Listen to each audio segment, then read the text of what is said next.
c'est des sentiments de satisfaction.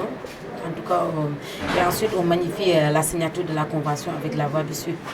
Je pense que c'est une bonne chose et ça va nous permettre d'aller de l'avant et des gens qui sont à l'extérieur puissent suivre nos matchs dans la transparence et dans la discrétion. Lorsqu'on est venu ici, on a vu le cadre et l'accueil qu'on a trouvé ici.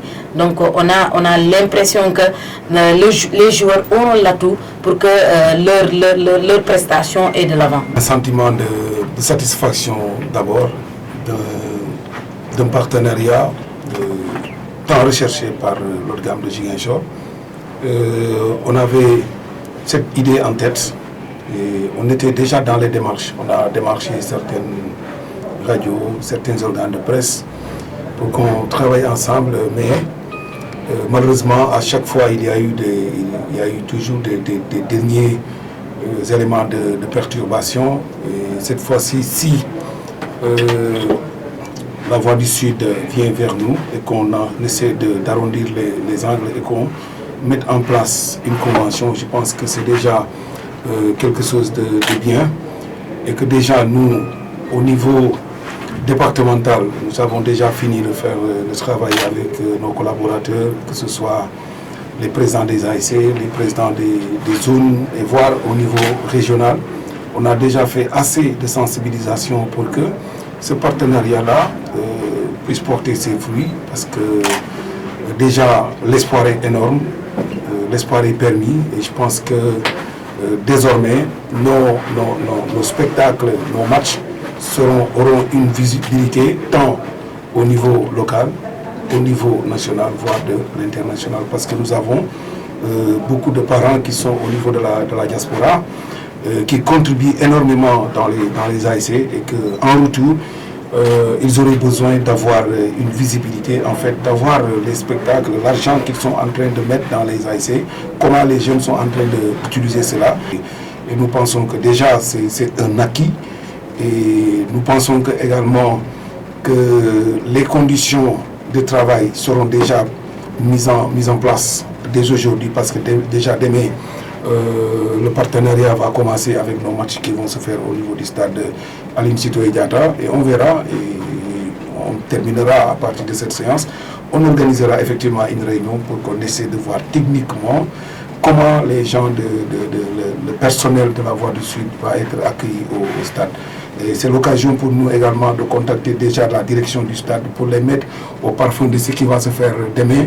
Parce que j'ai vu l'organisation de la Voix du Sud, c'est une bonne organisation. C'est comme si notre vision et la vision de la Voix du Sud riment ensemble. Parce que nous avons dans les discussions senti effectivement que pour les mêmes causes, pour les mêmes principes, pour les mêmes objectifs, sur lesquels nous travaillons et que la Voix du Sud également travaille dans ces produits, c'est de mettre la communauté, surtout casamançaise, au cœur de leur manifestation.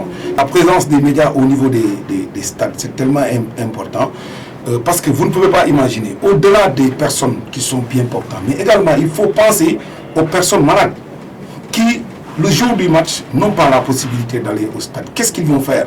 Et ils veulent suivre le match. S'il n'y a pas les médias, comment les gens là vont suivre les matchs? À partir de leur lit d'hôpital, à partir de leur maison. Il faudrait penser à ces gens-là. Donc on ne doit pas penser à nos propres intérêts. C'est-à-dire quoi? Le remplissage des stades pour des questions pécuniaires qui ne vont pas en fait directement vers les ASC, mais qui nourrissent les poches des dirigeants. Les sommes engrangées au stade sont toujours mis au niveau de la place publique. Mais qu'à cela n'en tienne, je pense que les médias jouent un rôle important dans la diffusion des informations, surtout des matchs. J'ai été tellement choqué quand j'ai entendu qu'il y a des gens de côté qui refusent la diffusion de ces matchs-là. Moi, je me dis que mais ils sont dans quel pays, parce que dans quelle planète? Parce que imaginez, s'il y a la Coupe du Monde et qu'on demande à tout le monde d'assister à un match de Coupe du Monde, mais comment les gens vont pouvoir contenir au niveau du stade? Aujourd'hui, toutes les personnes qui veulent suivre un match au stade Aline Sitoé Diatta, est-ce que le stade Aline Sitoé a cette capacité de contenir? Je pense que ça c'est fou. Il ne faut même pas penser de cette manière-là. Il faut penser positif, penser à des gens qui, le jour du match, n'ont pas la possibilité d'aller au stade. Retenez qu'au niveau du renouveau, cette philosophie-là n'y est pas et que nous avons une philosophie selon laquelle tout le monde peut rester là où il est, suivre le match, parce que c'est une activité de vacances, elle doit occuper les gens, que ce soit à la maison ou bien au niveau des stades.